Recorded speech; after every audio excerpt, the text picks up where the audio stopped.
ಅವರ ಮೈ ಮನಸ್ಸಿನಲ್ಲಿ ಯಾವುದೇ ಒಂದು ಕೆಟ್ಟ ಭಾವಗಳಿಗೆ ಅವಕಾಶ ಇರುವುದಿಲ್ಲ. ಅಲ್ಲಿರುವುದು ಶುದ್ಧಾಂತರಂಗ, ಭಕ್ತಿ ಪ್ರಧಾನವಾದಂತಹ ಭಾವ.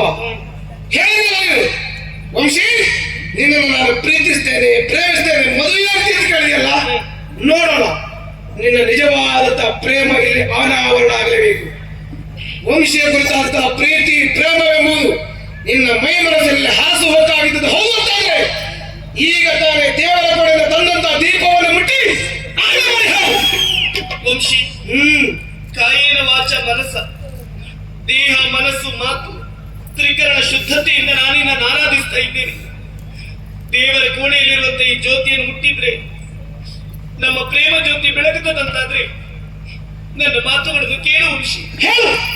ಈ ಅಗ್ನಿಯಾಳೆಯಾಗಿಯೂ ನಾನಿನ್ನನ್ನು ಪ್ರೀತಿಸದಿದ್ದ ಸತ್ಯ.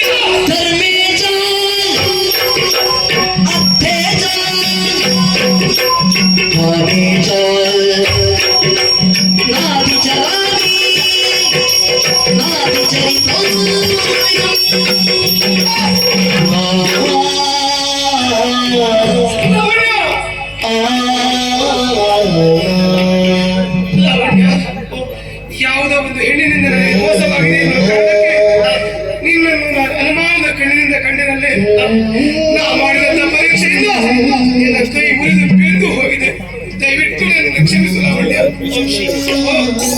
ದೇಹಕ್ಕಾದಂತ ಗಾಯ ಒಂದೆರಡು ದಿನದಲ್ಲಿ ಮಾಸಿ ಹೋಗುತ್ತದೆ. ಮನಸ್ಸಿಗಾಗುವ ಗಾಯ ಶಾಶ್ವತವಾಗಿ ಉಳಿಯುತ್ತದೆ. ಅಂದ್ರೆ ನಾನಿನಲ್ಲಿ ಕೇಳಿಕೊಳ್ಳುವುದಿಷ್ಟೇ, ಏನು ಮುಂದೆ ಎಂದಿಗೂ ನೀ ನನ್ನ ಮನಸ್ಸನ್ನು ಘಾಸಿಗೊಳಿಸಲಿ, ಸಹಿಸಿಕೊಳ್ಳುವ ಶಕ್ತಿ ನನಗಿಲ್ಲ ವಂಶಿ. ಯಾವುದೇ ಕಾರಣಕ್ಕೂ ನಿನ್ನ ಮನಸ್ಸಿಗೆ ನೋವನ್ನು ಕೊಡುವುದಿಲ್ಲ. ಹೆಚ್ಚಾಗಿ ನನ್ನ ಈ ಹೃದಯದಿಂದ ನಿನ್ನನ್ನು ನಾನು ದೂರ ಮಾಡುವುದಿಲ್ಲ. ವಂಶಿ